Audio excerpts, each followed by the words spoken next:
The attitude is everything.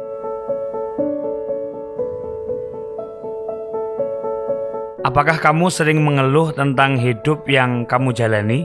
Misal, jualan nggak laku, karir yang gitu-gitu aja, atau teman kerja yang selalu nyinyir. Kalau iya, kamu berada di video yang tepat.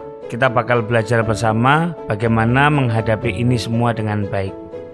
Sebelum kita mulai, buat kamu yang ingin support channel ini agar terus bisa berkarya, caranya gampang banget. Cukup klik subscribe dan nyalakan lonceng notifikasinya. Dukungan kalian membantu banget agar kita bisa rutin posting dan belajar bareng di channel ini.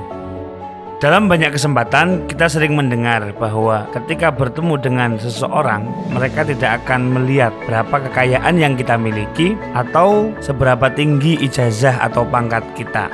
Yes, yang mereka bakal lihat adalah bagaimana cara kita menyapa atau memperlakukan mereka. Nah, masalahnya kita itu sering banget overthinking, berpikir yang enggak soal orang lain. Seperti berpikir mereka itu toksik, tidak suka dan terusik dengan kehadiran kita. Nah, pikiran seperti inilah yang akhirnya membuat kita merasa inferior atau rendah diri di hadapan orang lain. Dan akhirnya enggan bergaul dengan orang lain. Saya akan merangkumnya dalam 3 poin penting. Simak videonya hingga tuntas ya, agar kamu bisa mengambil insight-nya secara sempurna. Yang pertama, rendah hati itu bukan rendah diri. Oke, kita sering kurang tepat dalam mengucapkan atau mengartikan dua kata ini. Lah emang beda ya? Iya, beda banget. Rendah hati itu kalau dalam bahasa Arab kita menyebutnya dengan tawadhu. Satu sifat yang mendorong kita untuk respect atau menghargai orang lain, tidak belagu dengan apa yang kita miliki, sehingga kita mau membaur serta bergaul hingga akhirnya mengambil sisi positif dan nilai positif yang dimiliki oleh orang lain. Sikap inilah yang kemudian mendorong kita untuk selalu humble, mudah berkomunikasi atau mendengar masukan dari orang lain. Kalau bahasa kerennya ya open mind gitulah. Sedangkan rendah diri itu lebih ke perasaan inferior atau perasaan rendah diri gitu. Kemudian memunculkan rasa minder untuk bergaul atau sekedar menyapa orang lain. Nah, bagaimana kita mau optimis berkarya dan mendapatkan kebaikan dari orang lain? Lah wong ngobrol dengan mereka saja kita nggak mau. Masalah berikutnya gini nih, kita tuh kalau nggak kenal dengan orang, bawaannya negatif thinking aja, ngerasa mereka nggak akan menghargai kita. Mereka itu jutek, mereka itu toksik bahkan, dan serangkaian overthinking lainnya. Akhirnya kita jadi seperti menderita tanpa sebab gitu. Nah, pernah nggak kamu mengalami rasa ini? Barangkali inferior inilah sebabnya.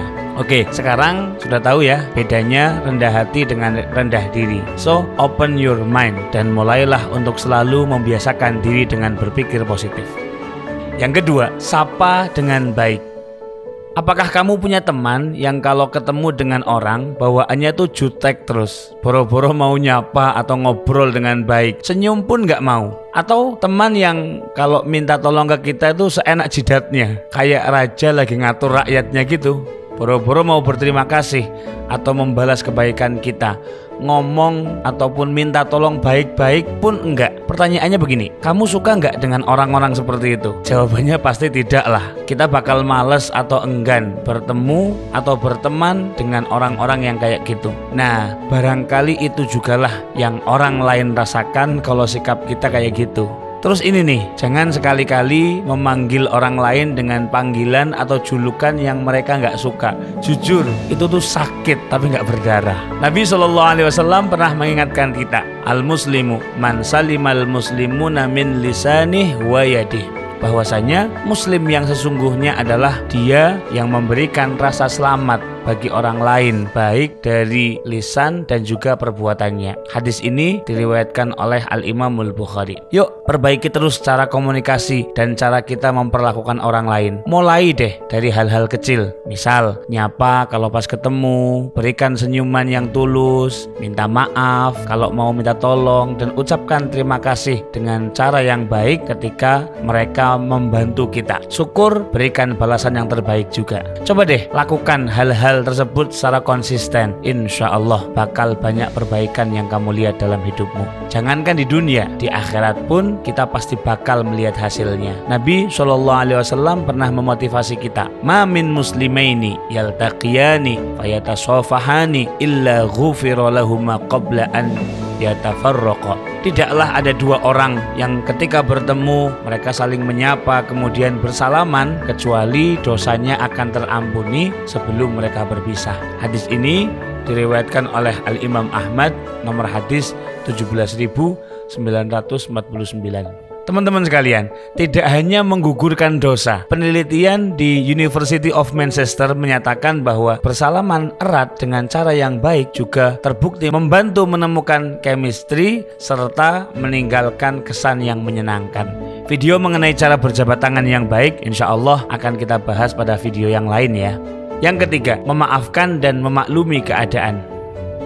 Dalam hidup kita tentu berharap apa yang kita jalani berjalan ideal sesuai apa yang kita harapkan. Kita berharap semua baik-baik saja hingga kesuksesan berhasil kita dapatkan. Sayangnya itu hanya ada di dongeng saja. Coba deh baca sejarah orang-orang hebat atau perhatikan orang-orang sukses di sekitarmu. Seperti kita, mereka juga pernah mengalami fase berat dalam kehidupan mereka. Dimusuhi rekan kerja, tidak dihargai oleh mitra, ditolak, atau hidup dengan kesederhanaan bahkan kekurangan serta rangkaian ujian yang lainnya. Apa yang membuat mereka berhasil sedangkan banyak yang lain bertumbangan, sibuk meratapi nasib hingga berakhir dengan kegagalan? Yap, mereka yang berhasil adalah mereka yang mau berdamai dengan dirinya ataupun keadaan di sekitarnya. Mereka mau bangkit, tidak menyerah ketika gagal, memaafkan orang-orang yang menyakitinya, gak gampang baper dengan komentar pedas netizen yang maha benar. Percaya deh, kita perlu belajar banyak hal tentang ini. Apalagi kita hidup di era media sosial, di mana semua orang dengan mudah mengeksplor informasi termasuk tentang diri kita. Masalahnya mereka semua punya media sosial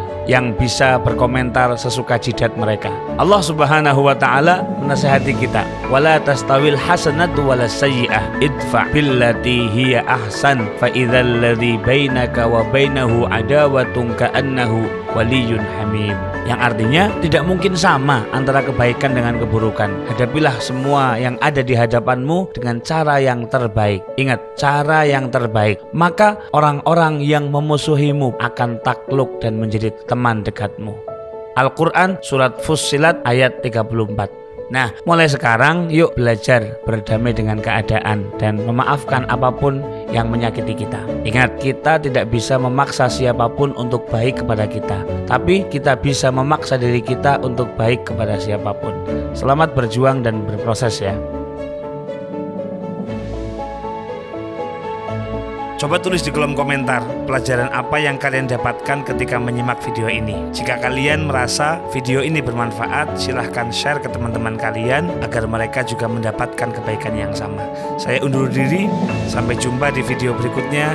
Wassalamualaikum warahmatullahi wabarakatuh.